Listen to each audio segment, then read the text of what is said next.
My name is Lola Moulstone.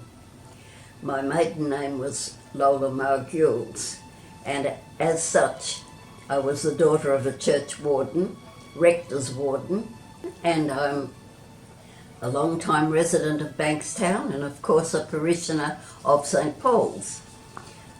I would like you to know just how important St Paul's Church is to the people of Bankstown.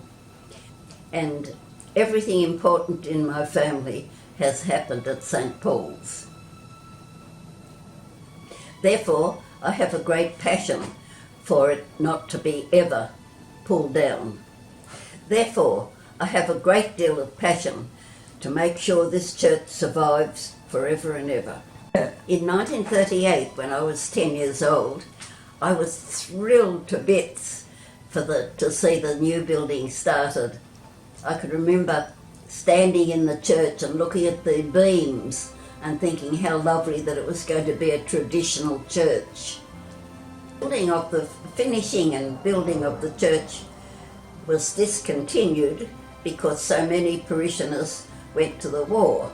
Paul's Sunday school teacher, Alan Maunsell, was a very nice fellow and just part of the local community. My father liked him a lot and he used to play tennis on our court. And it was a very sad day when I was walking along Marion Road and I stopped outside his house and his mother came out to the fence and told me, "We've lost Alan." And I thought my whole life would die on the spot. And I found out that he'd been killed on the deck of the Australia. So that's how we knew. So that's how I lost someone I thought the world of and my father thought the world of. And he was a very nice boy. It was just another tragedy in the war. He was only 21 years old.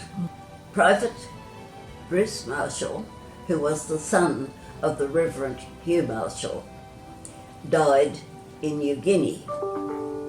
He died of wounds. He was only 21 years old. In 1936, Father Hugh Marshall set up a tent on the Hume Highway, and this was to raise money for the new church. Because there was no proper accommodation, the Reverend Marshall set himself up accommodation in the church hall. People in Bankstown were never rich, but it was a good working class suburb. They worked very hard and they had a wonderful ladies' guild. There was always money coming in through the women. It was a fundraiser, and when I ran it as secretary, we had a street stall and we had a bus trip. They took a lot of organising, but people who didn't have a car or a family to take them out, they were really glad to come on our church bus trips. And we never ran one without making a little profit. St Paul's has meant so much to so many people. This plan, as presented to us now, is not only barbaric, it's ungodly. And I don't think it's going to have any luck whatsoever.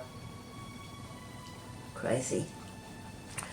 To me, I am completely heartbroken to even think of what is being considered. It's just for financial gain, and this is what surprises me so much, that it's so ungodly. At my age, I am so surprised to be able to have to speak to you about this. I find it quite unbelievable that this generation would contemplate destroying what my generation worked so hard to build.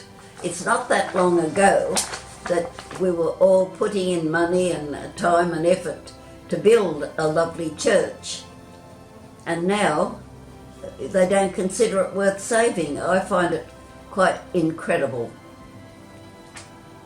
I hope I've heard the last of this and there's no more talk about pulling St Paul's. Thank you for listening and God bless you all.